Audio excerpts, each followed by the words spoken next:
welcome back to the farm. Thanks as always for joining us. Today we are out here with our sheep this afternoon. I wanted to get you guys a quick yet effective way to prepare your next sheep paddock. Anyone that is rotating sheep like we are, we recently jumped into this whole rotational grazing thing. Still trying to figure it out in a lot of ways.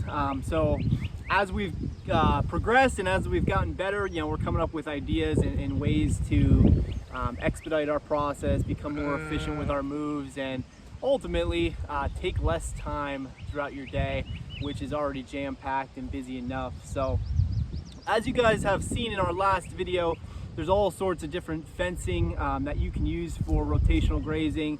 I talked about how we use a combination of poly wire, we use electric netting. Today we're going to strictly use electric netting because that's essentially what I had on hand and what was available for our next move here.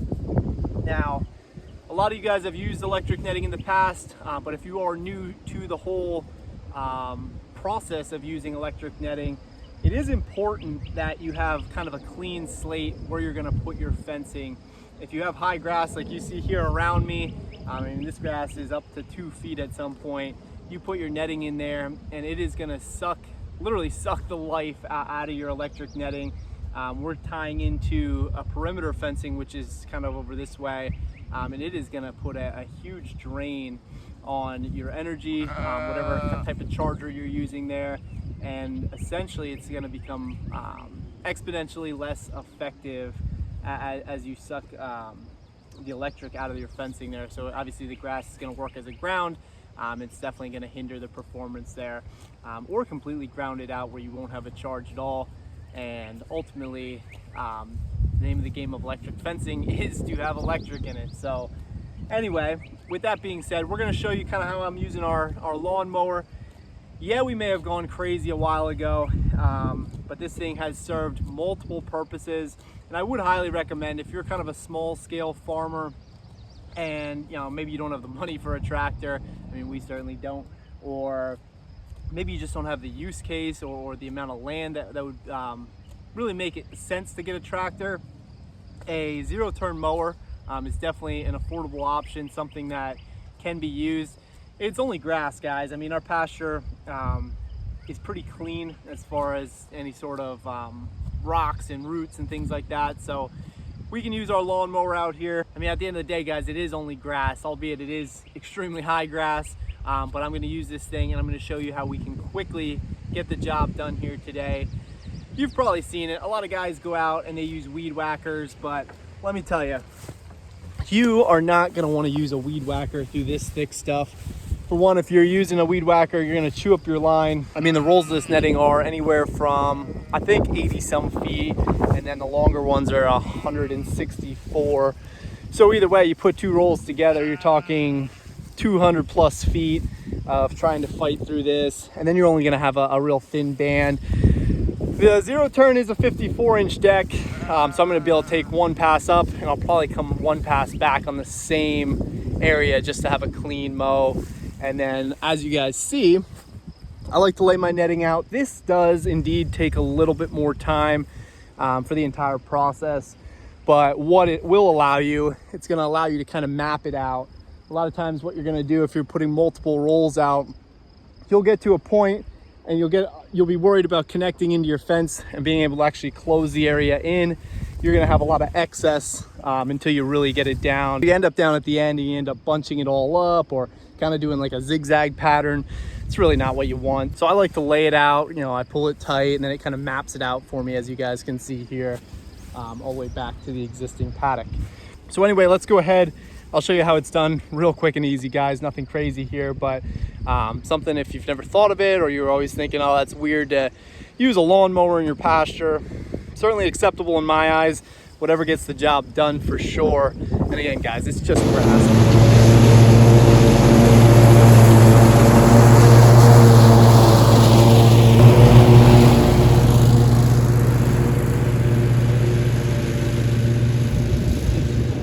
So there you have it, guys. Simple as that. We are parked at the existing paddock.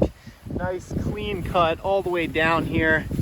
And here we are at the corner. It's gonna go all the way down there to the perimeter fencing.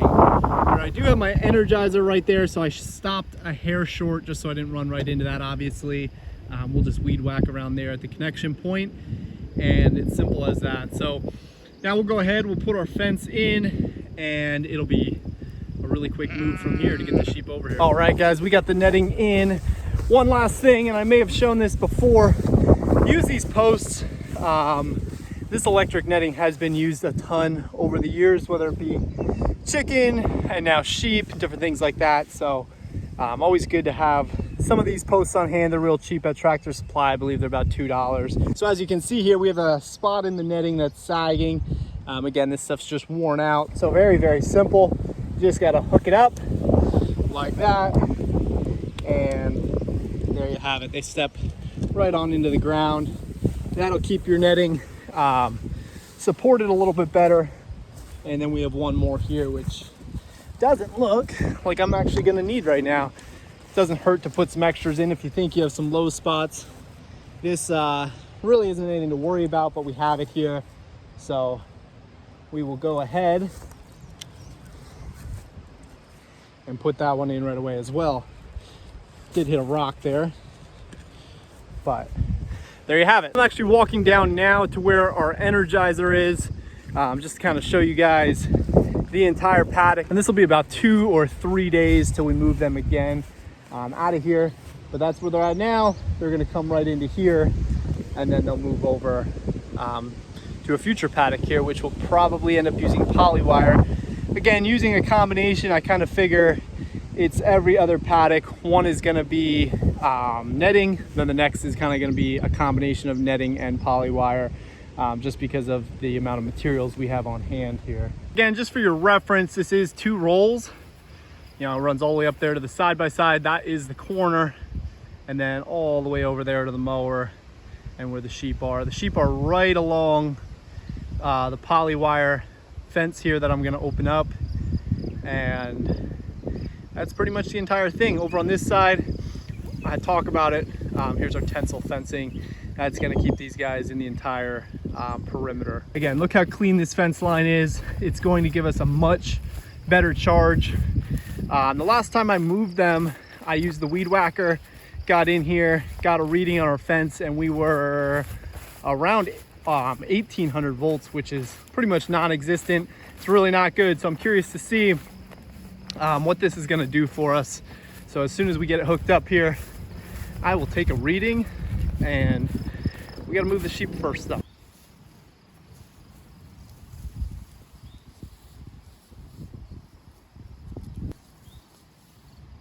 Come on, sheep. Sheep, sheep, sheep, sheep.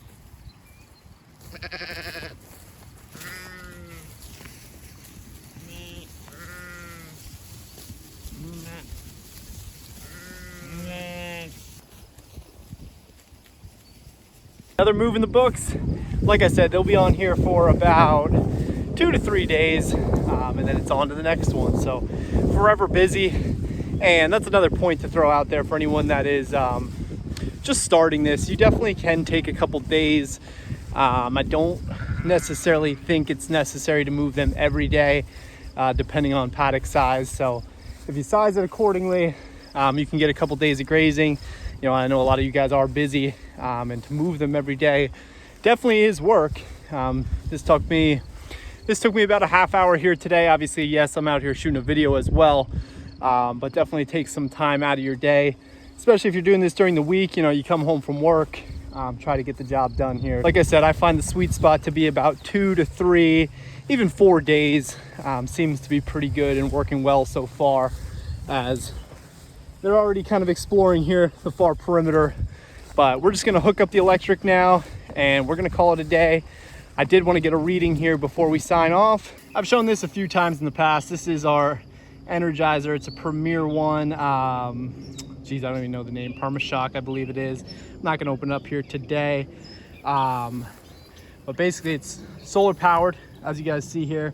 We got a battery inside there.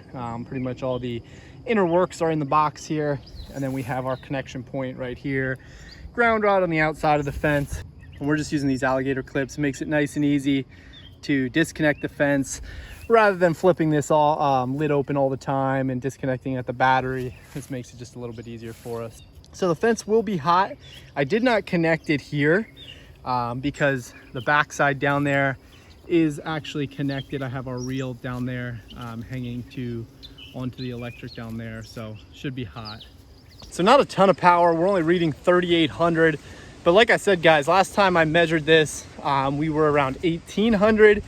So definitely an improvement by cutting our fence line short. Now it is May here in Pennsylvania. You guys can see it. There's growth everywhere. You know, our entire perimeter is pretty much swallowed up at this point. I was out mowing the exterior yesterday, but there's just parts here that I can't get to. So we'll have to get in here with the weed whacker, at least get the bottom of the fence, and that should help significantly. Either way, 3,800, it's nothing to write home about. It's definitely not something I'd want to go through winter with, but here as we're late spring, nearing summer, 3,800 is going to be plenty to keep these animals in. Again, why would they want to leave pasture like this? Plenty of green grass here.